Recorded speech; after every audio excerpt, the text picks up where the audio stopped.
Tras años de estudio sobre el comportamiento, la personalidad y la constitución subjetiva de la persona, los estudios de la psicología, a partir de una perspectiva histórico-dialéctica del marxismo, han tratado de demostrar que la génesis de las funciones psicológicas se encuentran en la interacción social-cultural, y no en una jurisdicción endógena.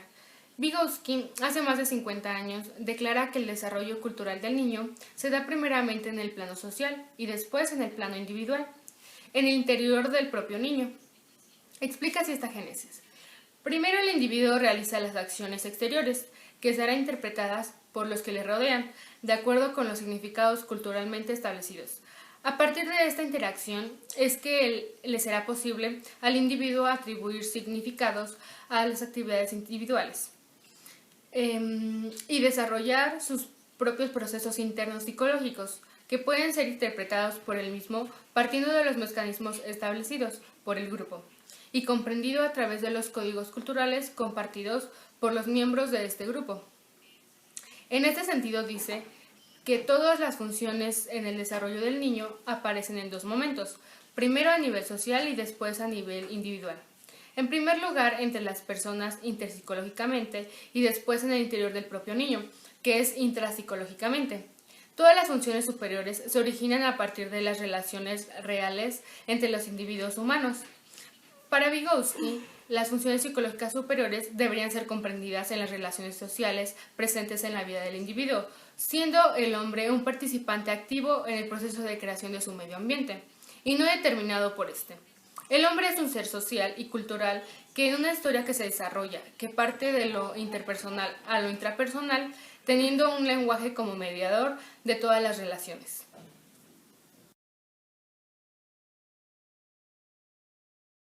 Los fundamentos con respecto al origen de la actividad consciente del sujeto deben ser buscados con las condiciones sociales de vida históricamente producidas que posibilitan cambios estructurales en el comportamiento.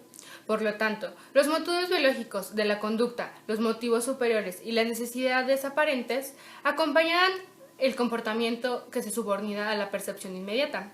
Las formas superiores del comportamiento, como resultado de la abstracción de las influencias inmediatas del entorno, el conjunto de los programas de comportamiento consolidado como vías hereditarias y la influencia de la experiencia basada del propio individuo, proporciona el nacimiento de la transmisión y asimilación de la experiencia de toda la humanidad, como una tercera fuente de la formación activa. Es así que encontramos que la ciencia histórica, el trabajo social, la utilización de los instrumentos de trabajo y también el surgimiento del lenguaje a los factores fundamentales se hablan acerca del pasaje de historia natural animal a la historia del hombre, contribuyendo con el emergente de la conciencia durante su historia. El ser humano tanto se valió de los instrumentos de trabajo como también los perfeccionó conforme sus necesidades de supervivencia, distinguiendo de esta manera su actividad de la conducta animal, ya que para esta era necesario valerse de un elaborado y complejo proceso de sentidos y significados, lo que requiere de una actividad consciente. Percibir la necesidad de elaborar instrumentos de trabajo interfiere completamente en la estructura de comportamiento del ser humano, pues esto es una actividad compleja en favor a una necesidad que precisa ser apurada. Y en el caso del individuo primitivo, en el pasaje de la historia natural del animal a la historia del hombre, hay un hombre en el que el hombre ya no actúa más impulsado por motivos biológicos, sino por acciones propias y exclusivas, regidas por la conciencia adquirida conforme a la obtención de resultados concretos. En la medida que el hombre lleva a cabo varias acciones para alcanzar el objetivo determinado, su comportamiento se transforma en su actividad propia y consciente, y que por lo tanto viene influenciado sobre nuevas formas de comportamiento, que se conducen más por motivos biológicos, sino por una actividad consciente, producto de las nuevas formas histórico-sociales.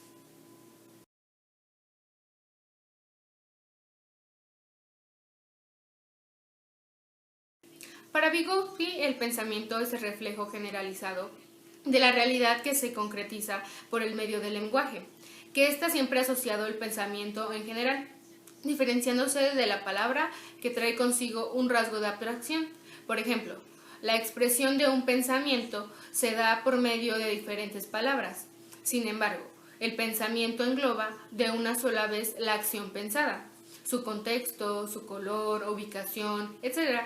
De esta manera torna existentes los objetos y acontecimientos de la realidad a través del uso de la palabra. El ser humano va más allá de la percepción y de las sensaciones inmediatas, pasando inclusive a concebir que todo lo que piensa está más allá de lo que realmente puede percibir. O sea, la acción de la formación de ideas mediante la palabra da la posibilidad de alcanzar lo que suele ser incomprensible para la capacidad de percepción y para la representación. Por lo tanto, es a través de la generalización de los seres humanos pueden sacar conclusiones acerca de aquello que no perciben de inmediato, yendo más allá de la percepción real, para un análisis de mayor rigor y profundidad, a partir de la generalización que se encuentran los objetos en los fenómenos, que son el resultado de las asociaciones fundamentales entre sí. Es el pensamiento que emana de los conocimientos adquiridos por los seres humanos y en su relación con el mundo natural y cultural, estando unido de forma dialéctica al conocimiento sensorial. Para Vygotsky, el proceso de adquisición de la lengua en la habla infantil tiene sus raíces en el proceso social, a partir del ambiente externo, para convertirse poco a poco en un sistema de signos. Cuando esto sucede, el habla del niño se distingue en dos sistemas: el pensamiento que se encuentra en externos, más al mismo tiempo que se complementan mientras uno de esos sistemas busca adaptarse al mundo exterior, surgiendo como discurso social de adultos. El otro comienza su internalización, convirtiéndose progresivamente en un lenguaje personal.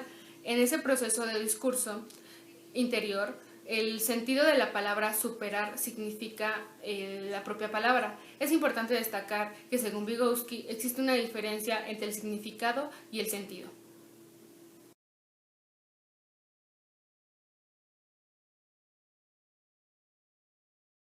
Medios de comunicación culturales, en este caso específico el habla, no son externos a nuestra mente, todo lo contrario.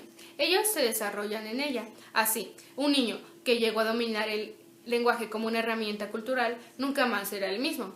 Por lo tanto, la cultura y la meditación semiótica constituyen el eje de la teoría de Vygotsky sobre el funcionamiento mental del hombre, y esta se relaciona con la existencia concreta del sujeto en su proceso social, al mismo tiempo que es producto de su vida y de sus actividades sociales. La mediación semiótica, por su vez, en lo que concierne a su teoría, permite la explicación de procesos de objetivización y de internalización de las relaciones entre el pensamiento y el lenguaje, y la interacción entre el sujeto y el objeto de conocimientos. Es por eso que la actividad mediada, que el sujeto se encuentra activo y construyendo su propio conocimiento. El abordaje histórico-cultural, la meditación semiótica, es esencial para la interacción de signos, la palabra. Por su vez, es el elemento principal y más común entre el locutor y el interlocutor, y siempre se encuentra llena de contenidos o sentidos, según Vygotsky.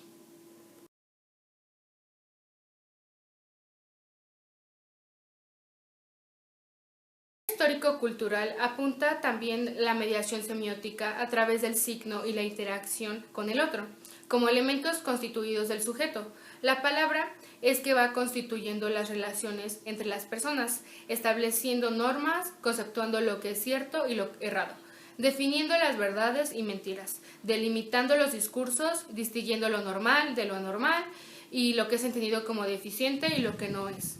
Enfoca que el hombre participa en la realidad social solo a través de la interacción entre los individuos y que esta realidad es mediada por los signos. Apunta a horizontes de naturaleza práctica, orientando argumentaciones tanto para el niño, que es considerado normal, como para el anormal.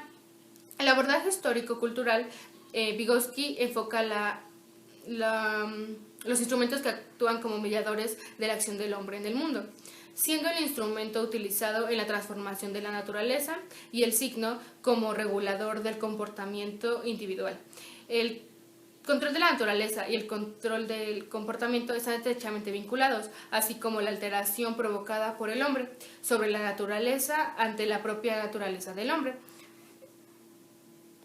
Vygotsky contribuye para destacar la importancia de la creación y el uso de los signos en la constitución de la especie humana, destacando el lenguaje como la pieza principal, inclusive para la expresión del pensamiento. La transmisión intencional de la experiencia y del pensamiento para el otro requieren de un sistema de mediación, cuyo prototipo es la oratoria humana, oriunda de la necesidad de intercambio de información durante el proceso de información. Esto implica factores que determinan el desarrollo de la conciencia, que a su vez permiten la discriminación y la conservación de un objeto en la memoria, a través de un determinado nombre, realizando la transcripción de lo sancional para lo racional, para la representación del mundo. Podemos notar que las señales que evidencian la sociedad son utilizadas como constitutivas del sujeto, haciendo de los signos parte de los principios básicos de mediación que alteran y transforman el desarrollo humano. De la misma manera que los instrumentos creados por el hombre, el lenguaje, por lo tanto, proporciona la constitución de la actividad psicológica, a la transformación y el desarrollo del pensamiento, siendo constitutiva para el hombre y permitiéndole su interacción social, la internalización y la generalización de los significados. Para tales procesos contribuye el aprendizaje, que ocurre a través de los sentimientos y acciones, envolviendo una interacción entre los conocimientos preliminares y los nuevos conocimientos que construyen otros significados psicológicos que darán lugar a otras acciones, pensamientos y lenguaje. Desde la perspectiva del abordaje histórico-cultural, el estudiante es un sujeto activo. Es en su proceso de formación y desarrollo intelectual, social y afectivo. El profesor desempeña un papel de agente de meditación de este proceso, proporcionando y favoreciendo la interrelación, encuentro, confronto entre el sujeto, es decir, el estudiante, y el objeto de su conocimiento, que es decir, el contenido escolar. Durante este proceso de meditación, el saber del estudiante en cuanto a sujeto activo es muy importante para la formación de su conocimiento. La enseñanza es entendida como una intervención intencional, una inferencia en los procesos intelectuales, sociales y afectivos del alumno, y que visa la situación entre los procesos intelectuales, sociales y afectivos del alumno, y que visa la construcción del conocimiento del mismo como centro de la enseñanza y sujeto de este proceso. De acuerdo con la teoría histórico-cultural, la constitución del sujeto no está determinada exclusivamente por factores biológicos. Igualmente, no se puede concebir a una persona con necesidades especiales como la representación de una máquina, ni tan solamente como a un organismo, más sí como un objeto psicosocial que se construye en las relaciones sociales, culturales e históricas, a través de la mediación de otro sujeto y de los signos existentes en esta mediación.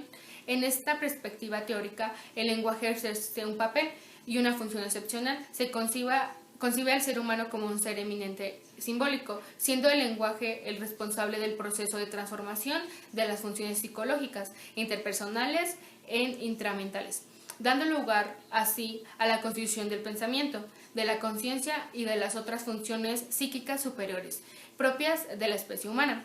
Asimismo, se concluye que el abordaje histórico-cultural de Vygotsky ofrece contribuciones de significativo valor, lo que respecta a la educación de personas con necesidades especiales dentro de una perspectiva inclusiva.